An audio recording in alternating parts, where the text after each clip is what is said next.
Hello बच्चों, let's read this question and the question says that verify that part first 4 is a zero of the polynomial px is equal to x minus 4. Second, minus 3 is a zero of the polynomial qx is equal to x plus 3. Third, 2 by 5 is a zero of the polynomial fx is equal to 2 minus 5x. Fourth, minus 1 by 2 is a zero of the polynomial gy is equal to 2y plus 1. तो आइए बच्चों, अब इस question को यहाँ पर हम solve कर लेते हैं। इस क्वेश्चन में हमसे कहा गया है कि ये जो हमारे पास गिवन कंडीशंस हैं इन्हें हमें वेरीफाई करना है। तो बच्चों यहाँ पर हम की कॉन्सेप्ट यूज़ करेंगे। की कॉन्सेप्ट यहाँ पर हम यूज़ करेंगे that zero of the polynomial, zero of polynomial polynomial polynomial zero of polynomial P x, zero of polynomial P x gives px is equal to 0 at 0 of that polynomial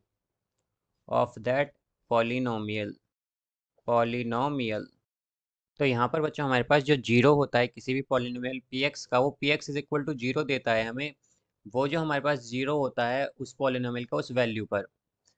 यहाँ पर अगर हम check करें part first को, तो part first में हमसे कहा गया है कि 4 जो है वो जीरो है polynomial P X is equal to X minus 4 का।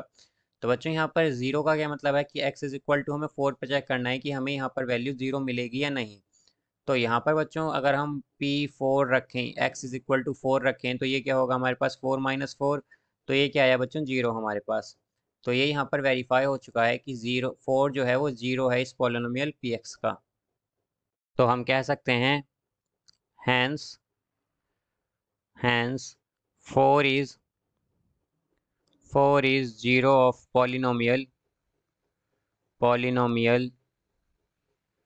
px। तो ये किसका पॉलिनोमियल है, px का हमारे पास। अब यहाँ पर अगर हम सेकंड देखें बच्चों, तो सेकंड क्या है हमारे पास, सेकंड है हमारे पास यहाँ पर -3। तो हमें बताना है कि x इज इक्वल टू -3 पर हमारे पास ये जीरो होगा या नहीं।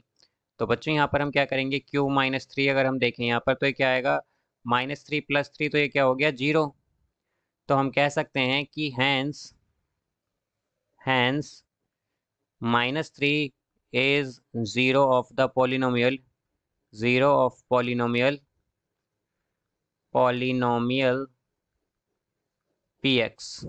px का पॉलिनोमियल qx का एक्चुअली बच्चों यहाँ पर ये हमारे पास qx है बेसिकली। तो ये क्या है हमारे पास qx का पॉलिनोमियल है। अब इसी तरह अगर हम देखें हमारे पास पार्ट थर्ड, तो थर्ड में हमारे पास क्या है 2/5, तो हमें x इज इक्वल टू 2/5 पे चेक करना पड़ेगा। तो ये क्या होगा p एट 2/5, तो ये क्या होगा हमारे पास, ये बच्चों f है हमारे पास, f एट 2/5, f एट 2/5। तो यहाँ पर अगर हम रखें बच्चों x की जगह 2/5, तो ये क्या आएगा हमारे पास -5 इंटू 2/5, तो ये आएगा बच्चों हमारे पास जीरो यहाँ से। तो हम कह सकते हैं hence 2/5 is zero of polynomial, of zero of fx। अब यहाँ पर बच्चों हमें देखना है फोर्थ पार्ट। तो फोर्थ पार्ट में हमसे क्या कहा गया है यहाँ पर